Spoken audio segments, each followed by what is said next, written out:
இப்படி ஒரு நிலைமை மட்டும் எந்த ஒரு தகப்பனுக்கும் வரக்கூடாது. 88 வயசில் 48 வயசு பையனை பறி கொடுத்துட்டு ஒரு அப்பா தவிக்கிற தவிப்பு ஐயா பார்க்கவே முடியல. வாயிலையும் வயத்துலையும் அடிச்சுக்கிட்டு அழுகுறாரு ஐயா பாரதி ராஜா.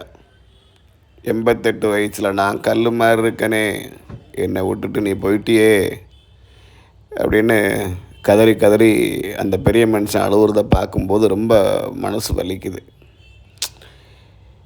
எந்த தகப்பனுக்கும் பிள்ளையை கொல்லி வைக்கிற நிலைமை மட்டும் வந்துடவே கூடாதுங்க. கடந்த மாதம் அறுவை சிகிச்சை செய்து கொண்ட மனோஜ் அவர்கள் இன்று மீண்டும் மாரடைப்பு ஏற்பட்டு நம்மை விட்டு பிரிந்திருக்கிறார். முகவரியற்ற பல மனிதர்களை முதன்மையாக்கிய ஐயா பாரதி ராஜா அவர்களால் தனது மகன் மனோஜ் அவர்களுக்கு ஒரு முக்கிய இடத்தை பெற்றுத்தர முடியவில்லையே என்ற ஏக்கம் இன்றளவும் உண்டு. தனது மகனை வைத்து தாஜ்மஹால் என்ற படத்தை மிக பிரம்மாண்டமாக தயாரித்து இயக்கினார்.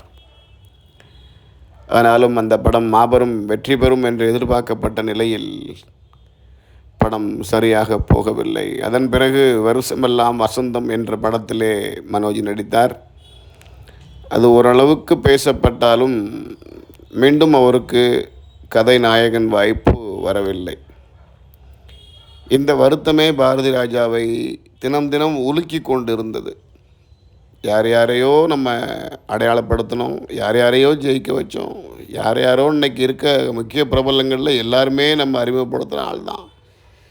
சூப்பர் ஸ்டாராக இருக்கட்டும், கமலஹாசனாக இருக்கட்டும், எல்லாரையும் வச்சோம். ஆனால் நம்ம பிள்ளைய முதல் இடத்துக்கு கொண்டு வர முடியவில்லையே என்ற ஒரு பரிதவிப்பு பாரதி ராஜாவுக்கு இருந்துகிட்டே இருந்துச்சு. அன்று தயாரித்தவர், இயக்கியவர் இன்று படத்தில் சில காட்சிகளை நடிக்கிறாரு. அதுவும் நல்லா தான் பண்ணிக்கிட்டு இருக்காரு பாரதி ராஜா. ஆனால் நம்ம மகனுக்கு மட்டும் அப்படி ஒரு திறமை இல்லையே, அந்த வார்த்தை இருந்துக்கிட்டு இருந்துச்சு. ஹார்ட் அடப்புருக்கு, ஆப்ரேஷன் பண்ணால் பொழைச்சிப்பான்னு சொன்னாங்கன்னு தான் ஏன் போன மாதம் ஆப்ரேஷன் பண்ணேன். ஒரு மாதம் கழித்து திருப்பியும் அட்டாக் வந்து அவன் இந்த மாதிரி ஏமான் கூப்பிட்டு போயிட்டாரேன்னு சொல்லி பாரதி ராஜா காதறி அழுகுறாரு. ரொம்ப கஷ்டமாக இருக்குது. நேற்று சேத்துப்பட்டில் பாடியை வச்சுருந்தாங்க. அதுக்கப்புறம் இங்கே கூட்டம் வந்து போனால் இடம் பத்தாது, நீங்கள் நீலாங்கரையை கொண்டு போயிருங்க அப்படின்னு சொல்லி சொந்தக்காரங்கள்லாம் சொன்னாங்கன்னு நினைக்கிறேன். உடனே நைட்டோட நைட்டாக ஒரு 12 மணிக்கு நீலாங்கரைக்கு எடுத்துகிட்டு போகிறாங்க பாடியை. அந்த மனுஷன் பாதி பணமாக தான் போகிறார். ஒரு பிள்ளைய தூக்கி கொடுத்துட்டு இருந்தும் இல்லாத மாதிரி பாதி பணமாக போகிறார். அவர் ஏற்கனவே 88 வயசில் தள்ளாடி தான் வருவார். ஆனால் இன்றைக்கி இவ்வளோ பெரிய ஒரு இடி அவரால் எப்படி தாங்கிக்க முடியும்? பார்க்குற நமக்கே வந்து நெஞ்சு வெடிச்சிடுற மாதிரி இருக்குது. அவரால் எப்படி தாங்க முடியும் சொல்லுங்கள்? அதனால் நல்ல தெம்பாக இருக்கும்போது ஏதாவது கெட்ட பழக்கங்கள் இருந்தால் அதை தயவு செய்து கைவிட்டுருங்க. இங்கே பாருங்க, ஐயோ பார்க்குறதுக்கே மனசு வலிக்குது. அப்படியே நைட்டோட நைட்டாக கூப்பிட்டு போகிறாங்க நீலாங்கரைக்கு. என்ன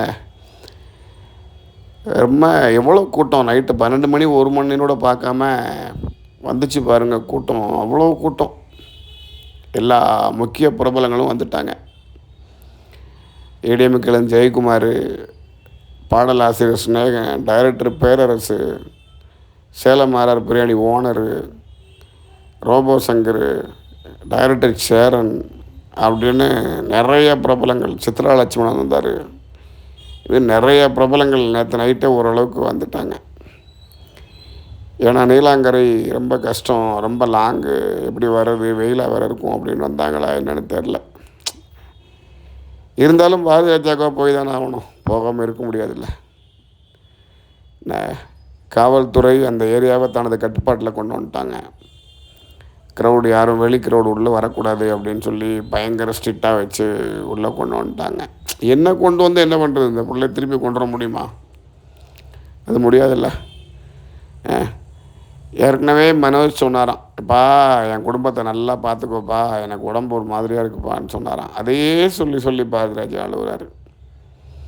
என் புள்ள என்கிட்ட சொன்னானே, அஹ், என் புள்ள என்கிட்ட சொன்னானே அப்படின்னு சொல்லி சொல்லி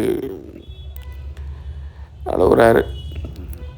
ஒரு தகப்பனுடைய வலி அந்த இடத்துல இருந்து பார்த்தா தான் தெரியும். எல்லாருக்கும் ஒரு தகப்பனோட வலி தெரியாது. அதுவும் சாதாரண வலி கிடையாது. இது மரண வலின்னு சொல்லுவாங்க தெரியுமா? அந்த மரண வலி தான் இது. நம்ம இன்றைக்கி அசால்ட்டாக ஆறுதல் சொல்லிட்டு போயிடலாம். ஐயா பத்திரமா இருங்க ஐயா, எங்களால் உட தூக்கம் தாங்க முடியலை அப்படின்னு சொல்லிட்டு பாரதிராஜா அவர்களை கையை பிடிச்சி ஆறுதல் சொல்லிட்டு நம்ம அசால்ட்டாக கடந்து போயிடலாம். ஆனால் அதை அனுபவிக்கிறவங்களுக்கு தாங்க அந்த வலியோட அருமை தெரியும். ஒவ்வொரு பிள்ளையும் இப்படி வருவான் அப்படி வருவான், நம்ம பிள்ளை முதல் கதாநாயகனாக வருவான் அப்படின்னு எதிர்பார்த்து இருக்கக்கூடிய ஒரு தந்தைக்கு ஒரு பேர் இடி மாதிரி 48 வயசு 1976 பிறந்திருக்காரு. 2025 நம்ம விட்டு போயிட்டார். யாருமே எதிர்பார்க்கலை. மனோஜ் போயிடுவார் இறந்துடுவாருன்னெலாம் யாருமே எதிர்பார்க்கலை. கடைசியாக ஒரு படத்தில் பார்த்தேன், அவர் இயக்கியிருந்தார். இந்த வருஷம் மார்கழி திங்கள் அப்படின்னு சொல்லிட்டு ஒரு படத்தை இயக்கியிருந்தார். அந்த படமும் சரியாக போகலை. என்னடா இது, இவன் நடித்தாலும் சரியாக போக மாட்டேக்கு, இயக்குனாலும் சரியாக போக மாட்டேக்கு, என்னதாண்டா பண்ணுறது அப்படின்ற மாதிரியே பாரதிராஜாவுக்கு ஒரு பெரிய மனக்கவலை. இது எல்லா அப்பனுக்கும் இருக்கும். என்ன வாத்தியார் புள்ள மக்கும்பாங்க. இவர் வாத்தியார்னா சினிமா துறைக்கே பெரிய வாத்தியார் இவர். இன்றைக்கும் இவருடைய வரலாறை உடைக்க முடியாமல் பல இயக்குநர்கள் திணறிக்கிட்டு இருக்காங்க. அப்படிப்பட்ட வரலாறு. அப்படி வரலாறு கொடுத்தவரையே அவராலேயே அவர் பிள்ளைக்கு ஒரு நல்ல ஒரு வாய்ப்பை கொடுத்து முதன்மையை கொண்டு வர முடியல. என்னத்தை சொல்ல, எல்லாம் காலத்தின் கொடுமை அப்படின்னு தான் சொல்லணும். இந்த அண்ணன் ஜெயக்குமார் வராரு பாருங்க, ஏடிஎம்கேலேருந்து அனுப்பிச்சிருக்காங்க. ஜெயக்குமார் என்ன வராரு, அந்த ஒரு மலர் வளையம் வச்சுட்டு போவாங்க. என்ன பண்ண முடியும், பார்க்கறதுக்கு ரொம்ப கஷ்டமாக இருக்குங்க. இந்த மாதிரி நிகழ்வுலாம் இனிமேல் நடக்கக்கூடாது.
Okay.